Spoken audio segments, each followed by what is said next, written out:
안녕하세요, 청소년 여러분. 세상에서 배울 수 없는 하나님을 아는 지식 시간입니다. 이번 시간부터는 예수님을 알아요 부분을 함께 공부하려고 합니다. 하나님의 아들이 세상에 오셨습니다. 오늘 본문의 제목인데요. 여러분들은 교회를 다니시면서 이 말씀을 정말 많이 들으셨을 겁니다. 그러나 이 하나님의 아들이 세상에 오셨습니다라는 이 말은 우리가 많이 들었지만 정말 큰 무게와 정말 큰 은혜를 가지고 있는 말씀입니다. 아주 오랫동안 하나님의 아들은 성부 하나님, 성령 하나님과 함께 완전한 사랑을 나누셨습니다. 그런데 세상의 죄가 병처럼 퍼져나갔습니다.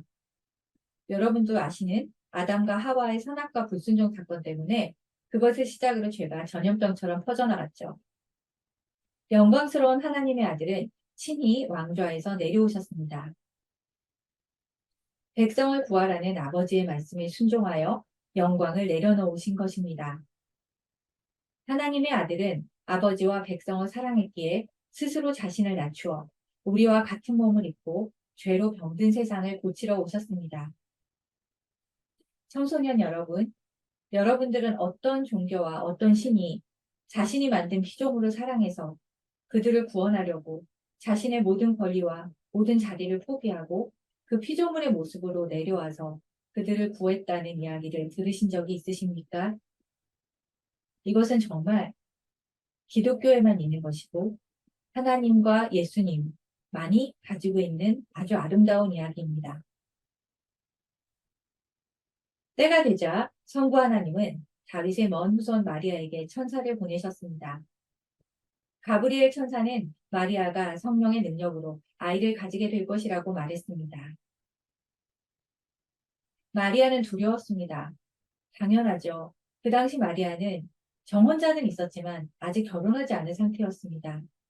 그 당시 율법으로 결혼하지 않았는데 아이를 가진 것이 들킨다면 마리아는 돌을 맞아서 죽거나 어쨌든 죽임을 당할 수밖에 없는 상황이었습니다. 그러나 천사는 하나님의 능력이 마리아와 함께할 것이고 태어날 아들은 예수라 불릴 것이라 말해 주었습니다. 천사는 계속해서 마리아에게 태어날 놀라운 아이에 대해 알려주었습니다. 그는 지극히 높으신 이의 아들이시며 이스라엘의 새 왕이 되실 것이라고 말입니다. 엄청난 일이었지만 마리아는 순종했습니다. 마리아는 하나님을 향한 놀라운 믿음과 신뢰를 보여주었습니다. 마리아는 메시아를 간절히 기다리고 있던 신실하게 정말 하나님을 믿던 자매였습니다. 그리고 이 모든 일은 이미 구약에 예언이 되어 있던 말씀들이었지요. 하나님의 때가 찼기 때문에 말씀이 응하기 시작한 것입니다. 성경에서 찾아보도록 하겠습니다. 갈라디아서 4장 4절입니다. 때가 참에 하나님이 그 아들을 보내사 여자에게서 나게 하시고 율법 아래에 나게 하신 것은 성자 하나님인 예수님은 스스로 존재하시는 분이기 때문에 굳이 사람처럼 여자의 몸에서 낳으실 필요가 없고 또 율법의 지배하에 계실 이유가 없었습니다. 그러나 우리를 사랑하셔서 우리를 구해주시기 위해 우리와 동일한 조건을 만드신 거죠. 누가복음 1장 31절에서 33절입니다. 보라, 내가 잉태하여 아들을 낳으리니 그 이름을 예수라 하라. 그가 큰 자가 되고 지극히 높으신 이의 아들이라 일컬어질 것이요. 주 하나님께서 그 조상 다윗의 왕위를 그에게 주시리니 영원히 야곱의 집을 왕으로 다스리실 것이며 그 나라가 무궁하리라. 아멘. 오늘의 적용 질문입니다.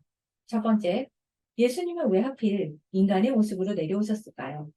신의 모습으로 오셨다면 사람들은 예수님을 절대 십자가에 못 박지 못했을 것입니다. 또한 사람들은 예수님 발 앞에 굴복했을 것입니다. 그런데 그렇게 하지 않으셨죠. 사람들은 훨씬 쉽고 빠르게 예수님을 믿었을 텐데 예수님은 그 방법을 사용하지 않으셨습니다. 그 이유는 무엇일까요? 두 번째 적용 질문입니다. 가브리엘 천사의 이야기를 들었던 마리아의 대답은 어떤 것이었나요? 누가복음 1장 38절에 그 답이 나와 있습니다. 그렇다면 마리아가 이렇게 대답할 수 있었던 이유는 무엇일까요?